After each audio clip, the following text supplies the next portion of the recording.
Assalamualaikum warahmatullahi wabarakatuh. Selamat pagi anak-anak. Bagaimana kabar kalian semua? Semoga selalu dalam keadaan sehat walafiat. Ingat, walaupun kita belajar dari rumah, tapi harus tetap semangat ya. Anak-anakku sekalian, untuk pertemuan kita yang pertama kalinya ini, terlebih dahulu Ibu ingin memperkenalkan diri Ibu.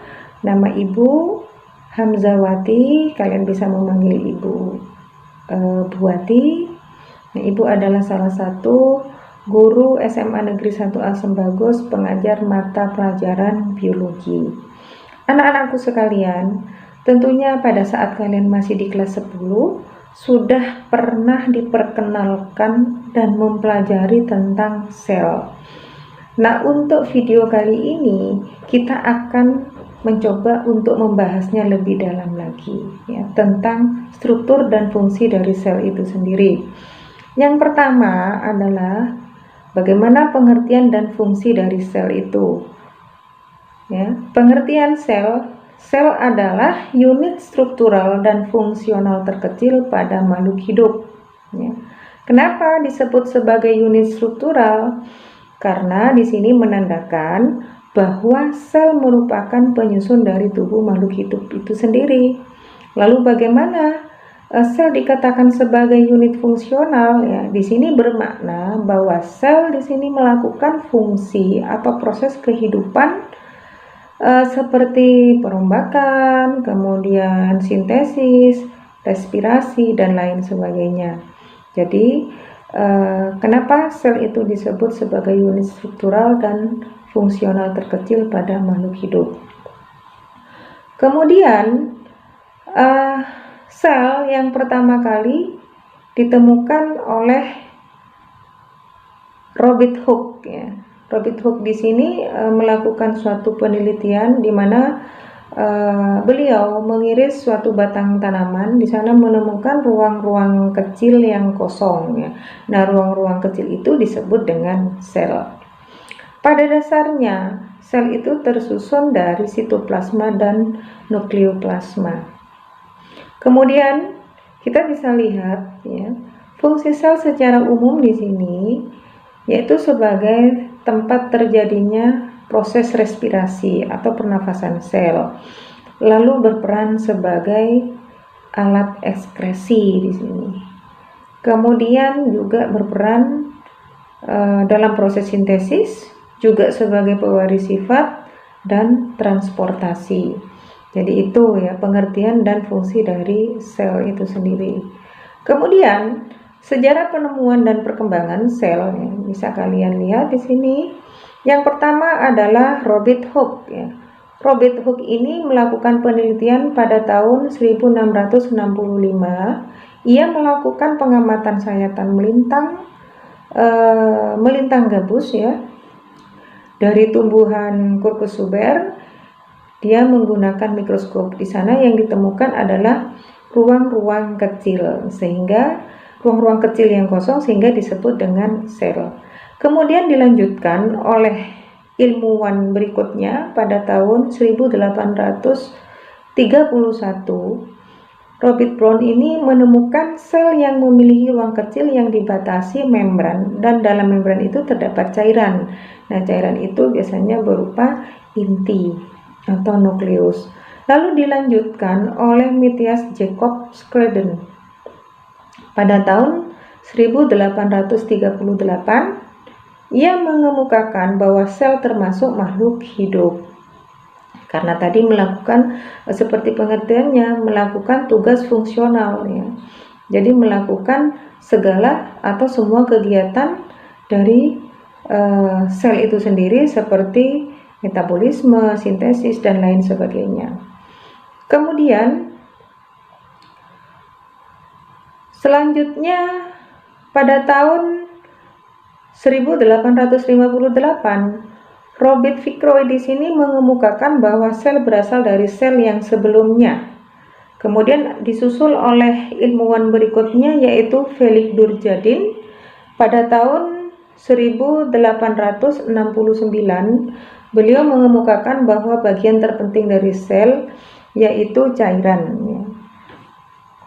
Jadi itu tokoh-tokoh yang menemukan dan meneliti tentang perkembangan sel itu sendiri. Kemudian ini contoh dari penemuan yang dilakukan oleh Robert Hooke dari percobaannya, dari penelitiannya. Jadi ia mengiris sebuah batang tanaman ya, kemudian setelah diletakkan di bawah mikroskop, beliau menemukan ruang-ruang kecil yang kosong yang disebut dengan sel itu sendiri. Lalu disusul dengan penemuan Robert Brown ya, bahwa terdapat di dalam ruang-ruang kecil tersebut terdapat cairan, di mana cairan itu berisi sitoplasma dan inti sel yang disebut dengan nukleus. Nah, bagaimana dengan komponen kimia dari penyusun sel itu sendiri ya? Penyusun sel itu dibedakan ada dua, yaitu unsur dan senyawa. Unsur itu sendiri dibedakan lagi, ada unsur makro, kemudian ada unsur mikro. Kemudian yang senyawa, ada senyawa organik dan senyawa anorganik. Kemudian yang unsur makro di sini contohnya seperti karbohidrat, ada hidrogen ya. Di sini untuk unsur makronya ada hidrogen, kemudian ada oksigen, ada nitrogen, ada kalsium, ada fosfor dan sulfur. Itu masuk ke unsur makro. Artinya dari unsur makro itu sendiri unsur yang dibutuhkan dalam jumlah banyak ya. Kemudian bagaimana dengan unsur mikro? Apa saja yang termasuk unsur mikro di sini? Ada ferum, kemudian ada kalium, ada natrium, ada magnesium dan lain-lain. Itu adalah unsur mikronya ya. Jadi untuk penyusun sel itu dari sisi unsurnya itu dibedakan menjadi unsur makro dan unsur mikro. Sedangkan yang selanjutnya adalah senyawa. Senyawa di sini dibedakan menjadi senyawa organik dan senyawa anorganik. Nah, yang termasuk senyawa organik ini apa saja? Ada karbohidrat, ada protein, ada lemak. Nah, itu masuk kategori senyawa organik. Sedangkan senyawa anorganik apa saja? Ya, air, kemudian ada garam mineral, kemudian ada gas. Ya, jadi itu komponen kimia dari penyusun sel itu sendiri.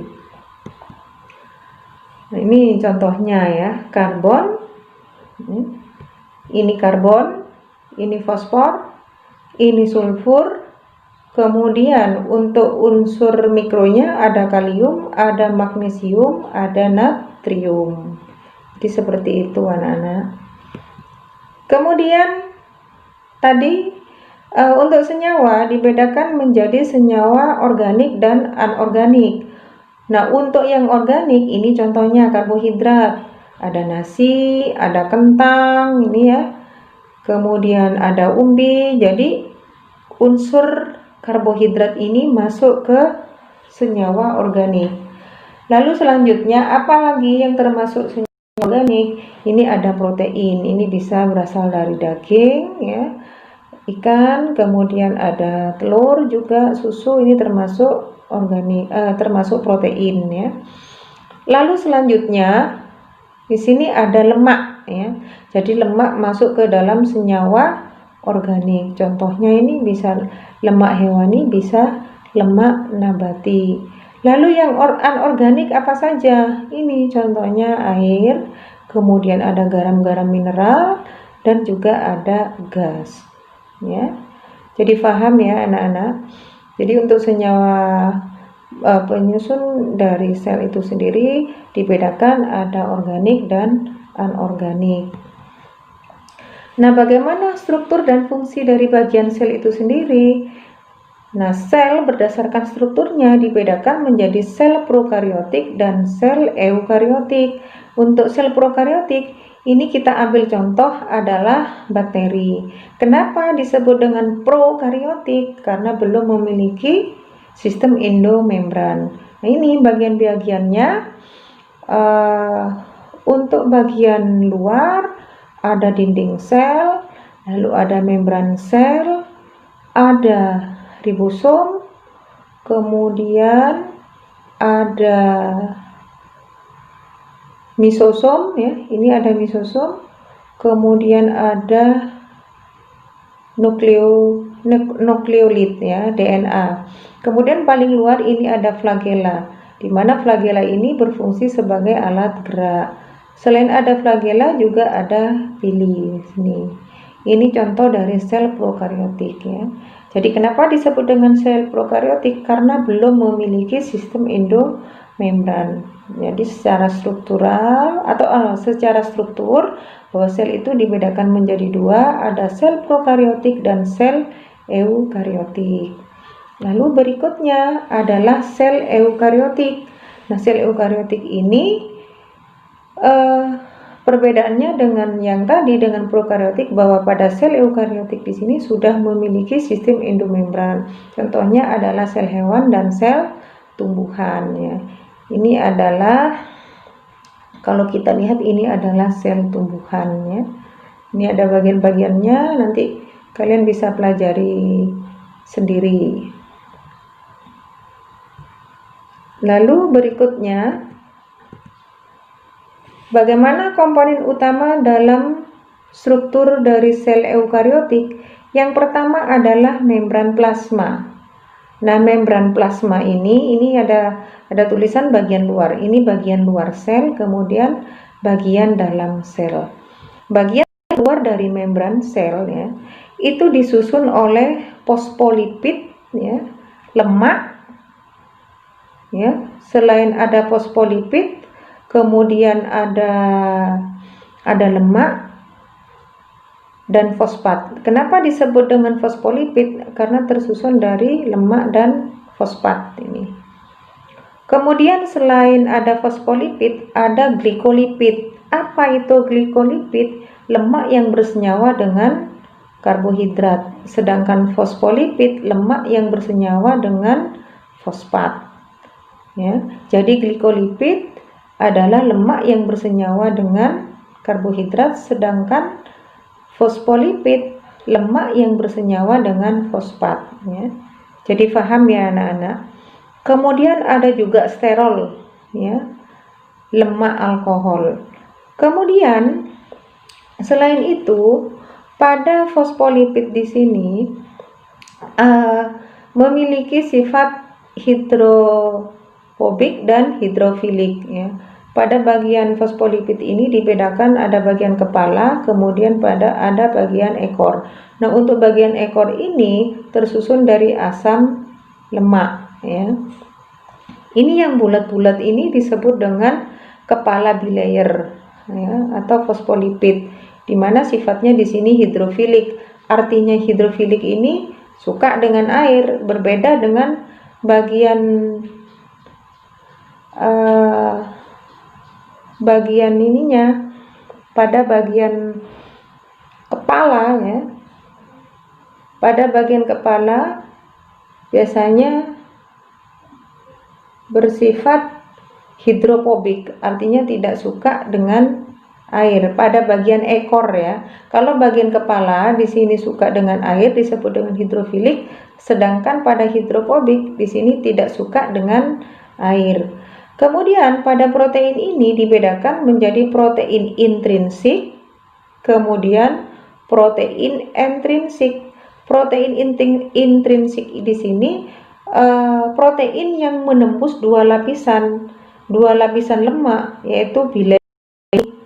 Jadi dia masuk ke dalam ya, masuk ke dalam. Sedangkan yang intrinsik itu hanya ada di permukaan luarnya saja. Jadi tidak bisa menembus lapisan bilayer ini. Ini kan ada dua lapisan 1, lapisan 2 ya. Jadi seperti itu anak-anak untuk membran plasma. Kemudian selanjutnya setelah membran plasma ada sitoplasma. Sitoplasma di sini merupakan cairan di luar membran inti ya. Di sini banyak mengandung sumber kimia ya, yang penting bagi berlangsungnya sel itu sendiri ya. Jadi sitoplasma itu. Kemudian organel sel. Organel sel ini terdiri dari inti atau disebut dengan nukleus. Ini bagian-bagiannya ya. ada nukleus, ada pori-pori dari inti itu sendiri, ada selubung, ada benang-benang kromatin, kemudian ada anak inti yang disebut dengan nukleolus. Nah, bagaimana organel sel yang lain ya? Yaitu ada retikulum endoplasma atau dikenal dengan RE. Nah, ini yang berwarna merah kecoklatan ini disebut dengan RE. RE itu dibedakan menjadi dua.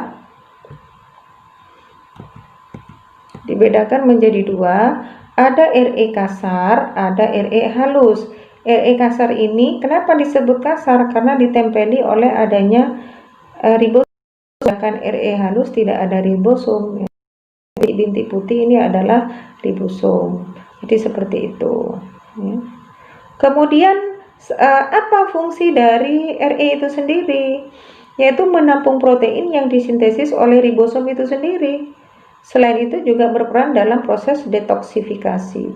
Itu yang retikulum. Selanjutnya, organel sel itu adalah kompleks Golgi ya. Ini adalah kompleks Golgi. Nah, apa itu kompleks Golgi itu sendiri? Kompleks Golgi itu berupa kantong pipih yang bertumpuk-tumpuk yang dilengkapi oleh vesikula. Fungsinya untuk apa? Untuk sekresi di sini. Jadi itu untuk kompleks Golgi. Lalu selanjutnya adalah struktur lisosom. Ini adalah lisosom. Strukturnya seperti ini. Struktur lisosom itu sama dengan kantong-kantong ya. Kantong yang berisi enzim